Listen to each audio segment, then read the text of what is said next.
rapport du contrôleur de l'État israélien a déclenché une importante controverse. En cause, un vaccin israélien développé secrètement par l'Institut biologique Nest Sona. Au printemps 2020, face à la compétition pour l'approvisionnement du vaccin Pfizer, l'anesthésiste et directeur de l'Institut israélien Shmuel Shapira exhorte le Premier ministre Benjamin Netanyahou de le laisser développer rapidement un autre vaccin. Le professeur de virologie Amos Panett, contacté par la rédaction d'i24 News ce mercredi, nous a raconté les coulisses des discussions à la commission chargée de l'aide scientifique.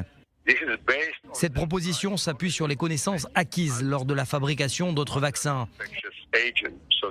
Ils avaient donc de l'expérience dans ce domaine et le gouvernement a accepté leur proposition.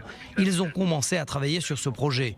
Un budget de 230 millions de shekels, près de 60 millions d'euros, ont été investis dans la mission nationale nommée BRILIFE. Une dépense importante justifiée par le Premier ministre israélien. Si nous travaillons suffisamment vite, avec un budget approprié et avec les personnes talentueuses que nous avons, ici aussi Israël sera en avance sur le reste du monde. Cependant, en décembre dernier, après la démission de Shapira, son successeur a annoncé que le vaccin Nest Sona avait échoué. 3 mois plus tard, dans un rapport publié ce mardi, le contrôleur de l'État israélien Matanya Wengelman accuse l'Institut de recherche biologique d'avoir trompé les fonctionnaires sur ses progrès et les coûts nécessaires. Résultat, Netanyahou aurait gaspillé de l'argent et des ressources pour un vaccin dans un laboratoire inadapté. Même si nous pouvions l'accepter pendant la période d'urgence, nous ne pouvons plus tolérer une conduite qui contredit les règles de bonne pratique. Le professeur Cyril Cohen, directeur du laboratoire d'immunothérapie de l'université Bar-Ilan, dénonce également des problèmes importants, notamment au niveau du budget alloué au projet, très loin des sommes utilisées par d'autres compagnies dans le monde. Mais le professeur Amos Panett conteste des propos inexacts et présente une autre explication.